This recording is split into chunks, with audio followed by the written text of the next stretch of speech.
देखिए, एक किशनगढ़ में दो थाने हैं, मदनगंज और किशनगढ़ सिटी। वहाँ पे पास में ये गांव है जोगियों का नाड़ा, और भी कुछ ज़मीनें हैं। उन ज़मीनों को लेके किशनगढ़ और मदनगंज में 7-8 प्रकरण दर्ज हैं, और उन प्रकरणों में संगठित भूमाफिया द्वारा बेशकीमती करोड़ों की ज़मीनों को हड़पा गया है। और उन प्रकरणों में सीओ और एसएचओ लेवल के अधिकारियों द्वारा अनुसंधान किया गया है, और अभी भी जारी है अनुसंधान। कई लोगों की गिरफ्तारी उन प्रकरणों में हो चुकी है। उन्हीं में से एक प्रकरण में किशनगढ़ सिटी थाना में जो अधिवक्ता हैं नोटरी पब्लिक श्री बालकिशन सुनारिया, उनकी गिरफ्तारी हुई थी 25 अप्रैल को। और उनकी जमानत होने के बाद से जो किशनगढ़ बार एसोसिएशन द्वारा लगातार इस कार्य का जो है न्यायिक कार्य का बहिष्कार किया जा रहा है। कल से अजमेर बार द्वारा भी कार्य का बहिष्कार किया गया है। हमारा अनुसंधान के संबंध में यही कहना है कि इस अनुसंधान इन सभी प्रकरणों का अनुसंधान उच्च स्तर के अधिकारियों द्वारा किया जा रहा है। एकदम त्वरित और निष्पक्ष अनुसंधान किया जा रहा है, और आगे भी किया जाता रहेगा। देखिए, एक किशनगढ़ में दो थाने हैं, मदनगंज और किशनगढ़ सिटी। वहाँ पे पास में ये गांव है जोगियों का नाड़ा, और भी कुछ ज़मीनें हैं। उन ज़मीनों को लेके किशनगढ़ और मदनगंज में 7-8 प्रकरण दर्ज हैं, और उन प्रकरणों में संगठित भूमाफिया द्वारा बेशकीमती करोड़ों की ज़मीनों को हड़पा गया है। और उन प्रकरणों में सीओ और एसएचओ लेवल के अधिकारियों द्वारा अनुसंधान किया गया है, और अभी भी जारी है अनुसंधान। कई लोगों की गिरफ्तारी उन प्रकरणों में हो चुकी है। उन्हीं में से एक प्रकरण में किशनगढ़ सिटी थाना में जो अधिवक्ता हैं नोटरी पब्लिक श्री बालकिशन सुनारिया, उनकी गिरफ्तारी हुई थी 25 अप्रैल को। और उनकी जमानत होने के बाद से जो किशनगढ़ बार एसोसिएशन द्वारा लगातार इस कार्य का जो है न्यायिक कार्य का बहिष्कार किया जा रहा है। कल से अजमेर बार द्वारा भी कार्य का बहिष्कार किया गया है। हमारा अनुसंधान के संबंध में यही कहना है कि इस इन सभी प्रकरणों का अनुसंधान उच्च स्तर के अधिकारियों द्वारा किया जा रहा है। एकदम त्वरित और निष्पक्ष अनुसंधान किया जा रहा है, और आगे भी किया जाता रहेगा। तो और आगे की जो लॉ एंड ऑर्डर की जो भी सिचुएशन है उसके बारे में सिटी साहब आपको ब्रीफ करेंगे। इसमें जो हमारे विद्वान अधिकारीगण हैं जो कल भी न्यायालय कार्य का बहिष्कार किया था, आज भी वो जारी रहा। उसमें हमारी तरफ से पूरा प्रयास किया जा रहा है कि बातचीत हो। हमने बातचीत की भी है, लेकिन अभी तक उसमें आम सहमति नहीं बन पाई है। हमने उनकी जो बात है, वो मांग है, उस पर विचार किया है। उस प्रकरण की जो जांच है वो उच्च स्तरीय एसआईटी द्वारा करने के आदेश भी हो गए हैं। और जो सिटी का लॉ एंड ऑर्डर है उसमें कल और आज जैसे पुतला दहन किया गया, तो उसमें ये लोकतांत्रिक तरीके से शांतिपूर्ण तरीके से अपनी मांग रख सकते हैं। उसमें कुछ भी अनुचित नहीं है।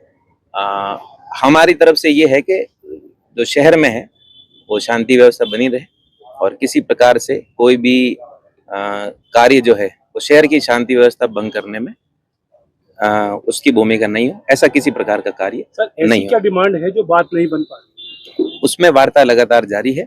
जो भी उनकी उचित और विधिक मांग होगी निश्चित रूप से वो पूरी की जाएगी। इसके लिए डिमांड ऐसी क्या है जो बात नहीं बन पा रही है? कोई ऐसी डिमांड है जो पुलिस या तो पुलिस के गले नहीं उतर रही है, वो स्पष्ट करिए। नहीं, उसमें कई स्तर पे उसमें वार्ता की गई है, कई तरह की बातें उनके द्वारा रखी गई है। तो उनको हम पूरा प्रयास करेंगे कि उनकी जो भी विधिक पूर्ण तरीके से जो मांग की गई है उसमें उनकी बात को सुना जाए, उस पर अमल किया जाए।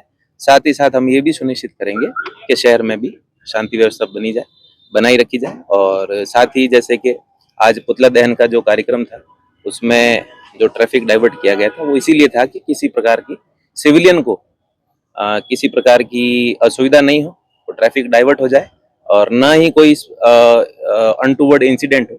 जैसे कि कल या पहले भी एक दो बार अनटूवर्ड इंसिडेंट हो गए हैं, तो उन इंसिडेंट की रिपीटेशन नहीं हो, इसलिए ही ट्रैफिक का डाइवर्जन किया गया था, जो कि हर बार किया जाता रहा है। एक सवाल अभी भी बचता है कि इस पूरे प्रकरण में भीखाराम जी काला जो निरीक्षक लगे हुए हैं, क्या उनकी कार्रवाई सही है या गलत है, ये स्पष्ट पुलिस की तरफ से अब तक किसी ने नहीं कहा है। भीखाराम जी ने जो जांच की है, वो उनकी जो भी कार्रवाई रही है वो गलत रही है, तो उसकी जांच हो जाएगी, और अगर सही है, वो अपने विधिपूर्ण कृत्य को करते हुए अगर उस जांच में सही आते हैं, तो हम उसके लिए भी तैयार हैं। वकील समुदाय जो हमारे साथी अधिवक्तागण हैं, उनका सहयोग करने के लिए तैयार है, उसमें ऐसी कोई बात नहीं। अगर जो भी होगा उसके संदर्भ में विधिक कार्रवाई की जाएगी। न्यायालय परिसर में पुलिसकर्मियों की जाने पुलिसकर्मियों के खिलाफ प्रयोग किया जा रहा है, जो नहीं किया जा रहा, ये कहीं ना कहीं दर्शाता है कि पुलिस जो है, क्या लगता है नहीं, मैं सामने आ रहा है कि इस तरह की घटनाएं मैं इसमें ये अपील आपके माध्यम से भी करना चाहूँगा कि अमर्यादित भाषा का प्रयोग किसी तरफ से नहीं किया जाए, और जो भी अपना आचरण है या जो भी अपना कृत्य है वो लोकतांत्रिक तरीके से किया जाए। हाँ, एक दो बार ऐसी जरूर बात हुई है उसमें, लेकिन समस्त अधिवक्ता गण द्वारा ये बात नहीं की गई। एक दो ही कोई हैं जिनके द्वारा इस प्रकार की अमर्यादित टिप्पणी की गई, लेकिन उसको भी बार अध्यक्ष जो है हमारे, उनके संज्ञान में लाया गया है, और उन्होंने हमें ये बताई है कि इस प्रकार की चीज रिपीट नहीं हो। पूरे प्रकरण में कभी अधिवक्ताओं के खिलाफ हो गया, बदसलूकी हो गई? नहीं, लोकतांत्रिक तरीके से वो अपनी जब तक बात रख रहे हैं तब तक कोई विषय नहीं है। अगर किसी प्रकार से लोकतांत्रिक तरीकों को छोड़ के किसी प्रकार की कोई अवैध किया गतिविधि की जाती है, या किसी प्रकार का ऐसा कार्य किया जाता है जिससे कि लोक शांति में या शहर के जो लोगों हैं उनके अव्यवस्था हो, उसमें जो भी विधिक कार्रवाई होगी की जाए। सर, कई बार देखा जाता है प्रदर्शन के दौरान यदि कोई सड़क भी रोक देता है तो राजकार्य में मुकदमा दर्ज हो जाता है। कल फायर ब्रिगेड की गाड़ी तोड़ दी जाती है, जैसा भी कुछ देर पहले भी मैंने आपसे निवेदन किया, और आज जो है बैरिकेडिंग को नाले में फेंक दिया जाता है। क्या सर राजकार्य का बाधा नहीं है? बैरिकेड की जो घटना है उसको जांच करवा रहे हैं कि उसमें किस प्रकार जो बैरिकेड है वो नाले में फेंका गया। बैरिकेड केवल ट्रैफिक का जो मूवमेंट है उसको साइडवेज करने के लिए, ताकि लोगों में असुविधा नहीं हो और किसी प्रकार का सिविलियन के साथ कोई क्लैश नहीं हो, इसके लिए किया जाता रहा, कई बार किया जा गया है, कोई नया इसमें बात नहीं। न्यायालय परिसर में पुलिस को बैन किया गया है, अंदर नहीं जाने दे रहा, ऐसा कुछ है? कल उनके द्वारा प्रेस नोट जरूर ऐसा जारी किया गया था कि न्यायालय परिसर में जो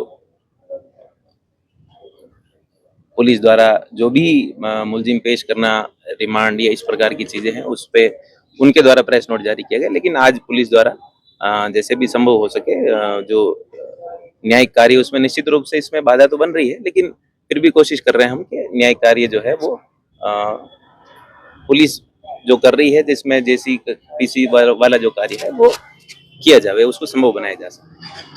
आपने पानी की बौछार की, वो उन्होंने वहाँ प्रदर्शन किया, पानी की बौछार की, उस सारे इस मसले पे पुलिस ऐसा लग रहा है कि बैकफुट पे है। जब आप किस चीज को लोकतांत्रिक मानते हैं और किस चीज को विधिक मानते हैं? नहीं, ये नोशन है, वर्ग के साथ मारपीट हो जाती है, वो नोशन है, अभद्रता हो जाती है, उसके बारे में हम जांच करवा रहे हैं कि क्या बात हुई है, और उसके जो ही कोई फुटेज या इस तरह की चीज आएगी सामने, उसमें आगे विधि अनुसार कार्रवाई की जाएगी।